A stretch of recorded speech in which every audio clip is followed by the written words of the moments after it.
I've been looking forward to the MacForum today since it gives me an opportunity to outline a clear statement of Apple's direction. And at a time when the phenomenal growth of our industry has taken a pause, and at a time when Apple's future is being challenged more than ever before, it's clear to me that our management policies must be articulate and decisive. And during the next 20 minutes, I want to tell you about important refinements that we've made in our strategy, refinements which will dramatically strengthen our relationships with two key groups, our dealer base and our third-party developers. And I want you to understand why we believe our recent reorganization and these strengthened relationships will make Apple a stronger, more mature company that will remain a leader in the personal computer industry. But first, let me tell you what Apple is not changing. And that is our vision as a company, or our commitment to the Apple II and the Macintosh product lines. We remain a company that believes in the power of personal computers for individuals. And we believe that our basic technologies are right for the market, both today and in the future. But we're also realistic that we must become more market-driven if we are to achieve our full potential as a leader in the personal computer industry. And we are also a company that recognized we needed to streamline our organization, not only to reduce operating expenses, but also to sharpen our management focus and increase the appreciation for accountability throughout our company. Now, a functional organization in a Fortune 500 company as large and as complex as Apple is today requires a level of management experience and a degree of process that is usually not found or needed in smaller entrepreneurial companies. And since the beginning of 1985, I have been consolidating operations, identifying the most experienced managers inside Apple, and reaching to the outside for new managers capable of effectively working in a more disciplined, process-driven organization. You know, it's easy to say these steps will make Apple bureaucratic. It's a condition we're going to work very hard to avoid. But I believe that consistent and more sharply defined strategies and policies, and a more experienced middle management team, and a more disciplined environment will actually help us get innovative things done quickly and effectively. And we're now going to be managing Apple as a streamlined organization with far fewer people. In our new organization, I'm relying very heavily on seasoned executives like Del Yoakum, who is Group Executive for all product operations, and Dave Barham, who joined Apple a few months ago as Chief Financial Officer. Both these managers are experienced computer industry executives and outstanding managers as well. And getting the right process in place and making it work will be part of their jobs over the next 6 months.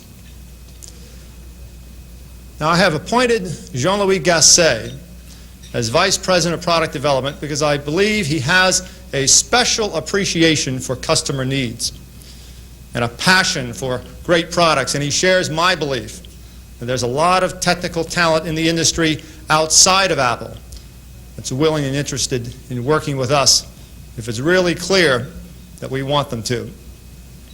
And you will quickly see an Apple computer company that will be listening more to the needs of our customers in terms of what they want our products to be able to do. And you will also see us rapidly building bridges with third-party developers in order to broaden the product solutions available to the marketplace. And this means we want to significantly improve our working relationship with third-party peripheral and software companies that can add the greatest value to our Apple II and Macintosh products. Now, there's good precedent for this approach, and it can be found in the roots of Apple back in the early days of the Apple II.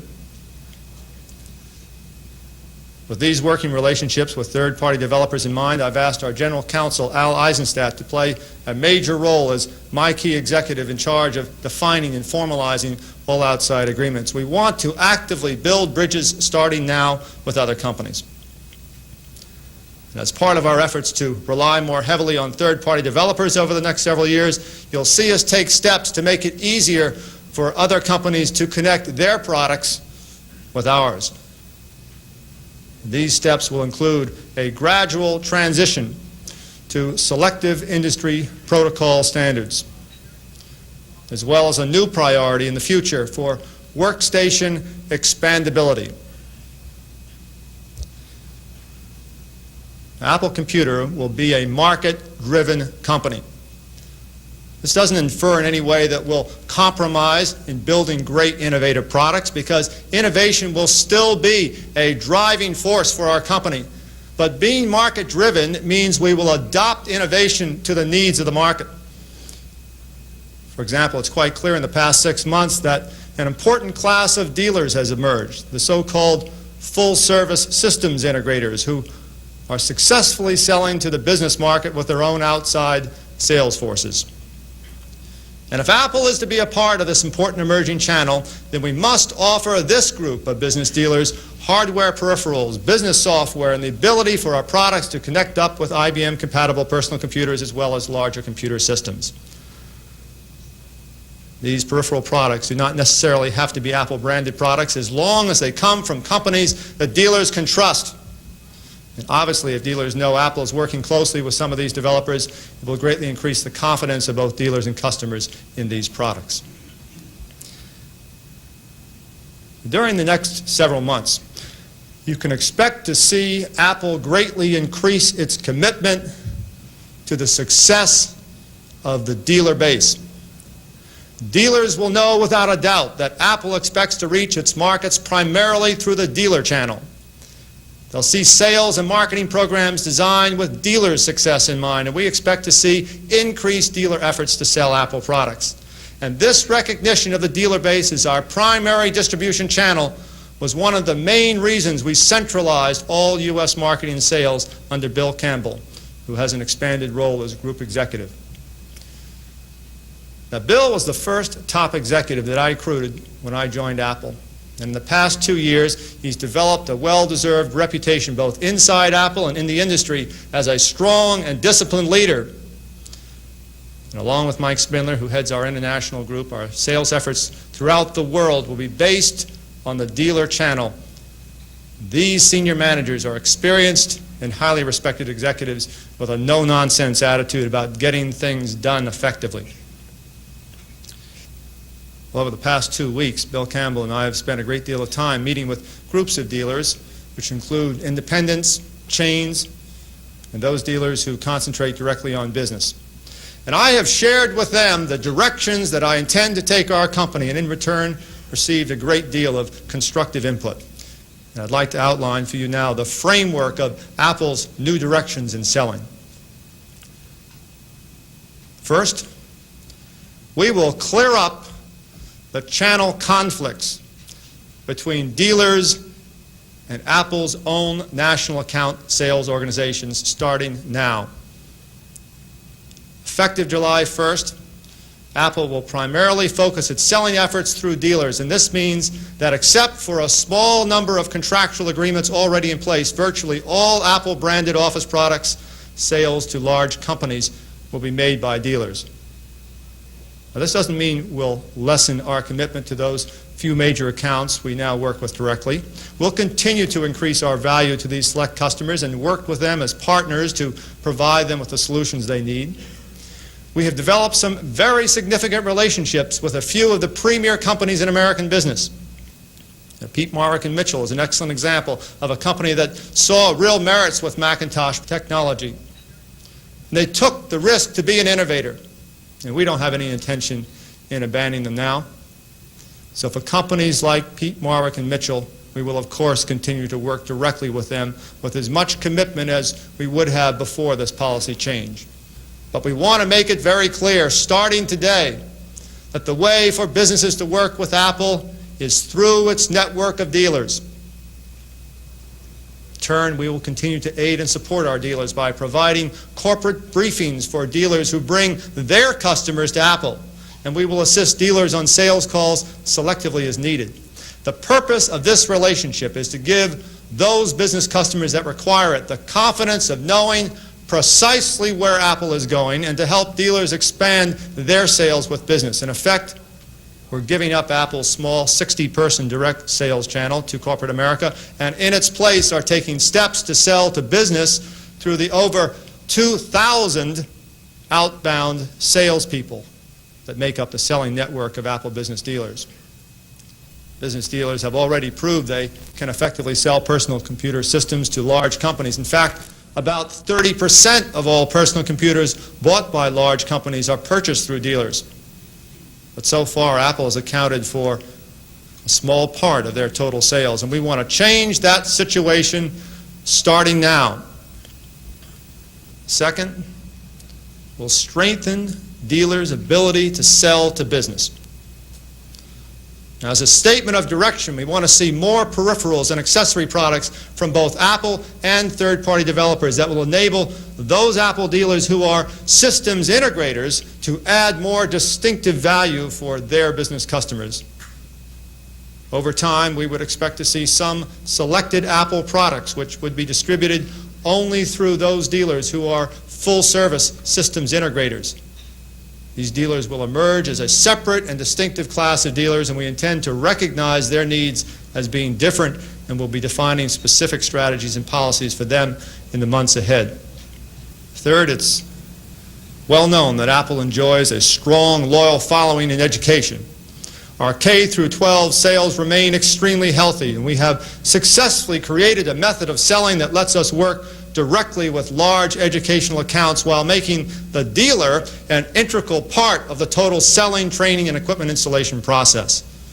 And with this experience as a model, we will be making a transition in our university and college sales from a direct-only to a selling approach which includes the dealer in the process. Now, while we will, of course, honor all contractual agreements we have with the 24 members of our Apple University Consortium, we'll work even more closely with them to monitor resale policies.